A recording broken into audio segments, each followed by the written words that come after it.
Hello everyone and welcome back to another video, and today's video is being reported by the Jerusalem Post, and it is about a man who died on the operating table while getting a penis implant. Before we get started with the video, if you enjoy the videos on this channel, if you enjoy the commentary, please like, share, and subscribe. Okay, so let's get into this article. Jewish diamond tycoon dies in penis enlargement operation. Okay, so before we get started, I know I'm going to be saying this man's name incorrectly, but I am doing my best, so please forgive me. Well, anyway, here is the man who passed away on the operating table. All right. Belgian Jewish diamond tycoon and billionaire Ehud Aray Lenadiato died on the operating table of a Paris-based clinic during a penis enlargement procedure on March 3rd, Belgian media reported. Okay, so apparently this was a very, very, very rich man who, it appears, went for an outpatient type of surgery because this was in a clinic. Now, I'm just assuming because they're not saying hospital. I could be wrong, but normally I associate clinics with outpatient and hospitals if you have to stay, if they're going to admit you. So it looks like this was a clinic that he went to. Lenadiato, 65, was the owner of Omega Diamonds and worked in the industry for 40 years, gaining a name as one of the leading experts in the world in the evaluation of rough diamonds, according to media reports. Okay, so this man was a big deal in the diamond world. He was not low on the totem pole. He was world renowned. But what gets me is, why is a 65-year-old man getting a penis enlargement surgery? What in the world could you be trying to prove at 65 years old? Maybe he, was dealing with younger women and he felt pressured to do this. But at 65 years old, come on now. When I turn 65, I'm not going to be worried about nobody's surgery, not worried about trying to impress anybody. And you have to think, plastic surgery is very risky, even for a young person. You have so many stories of people dying on the table or getting very bad surgery jobs that it messes up their life or even kills them. So if you're contemplating a cosmetic surgery or a surgery of this type, you have to be willing to accept the ultimate sacrifice, which could be death.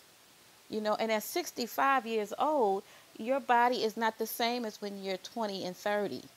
Okay, your body is different. You can't withstand a whole lot like you could when you're younger. So I don't know what made him get this surgery, but I don't think it was a good idea.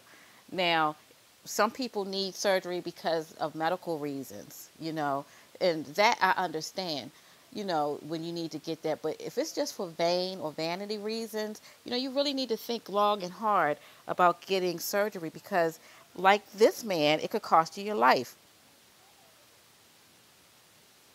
Omega, sorry. Omega Diamonds confirmed his death. A friend said that his nickname in the firm was the Argentinian because he always looked like a tango dancer. And let's see, let's get. Yeah, he did. He looks like he was an attractive man. So he definitely looks like he has money too. So they called him the Argentinian. Lenadiato began his professional career in the diamond industry in Tel Aviv, a path that led him to Angola and the Congo, and from there to Belgium. Okay, so I wonder if he was involved in all this blood diamond stuff, where they force these kids and laborers to mine for these diamonds and killing them and, all kinds of horrific things happening.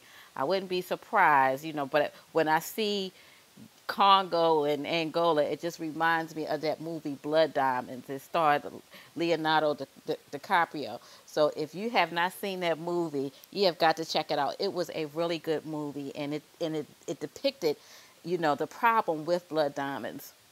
And it was kind of hard to watch at times too.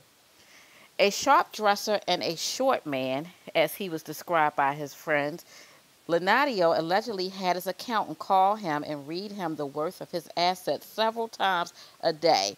The friend told the Sun that those were the only times a day that Lenadio felt good about himself. Wow. So you see how they made it a point to describe him as a short man. I wonder how short he was. He must have been really short. Maybe he had a Napoleon complex, I don't know, and that was the reason for getting the penis enlargement. But it's so sad that this man could only be happy, well, at least according to his friends, could only be happy by hearing about what his possessions were worth. You know, some people are so attached to their possessions that that's the only thing that matters in life. But the fact of the matter is, when you die, guess what? You're going alone, okay? You can't take your possessions with you. So this man had happiness, found happiness with his things. And sometimes things are not the most important um, thing about life. So that's sad. Lenadio and his business partner, Sylvain Goldberg, were connected to a tax evasion investigation, wow, in 2013 by the Belgian authorities. The partners agreed to pay 160 million euros to avoid legal proceedings. The late Lenadio was meant to appear in appeals court on March 14th this year for the first hearing regarding his alleged tax evasion.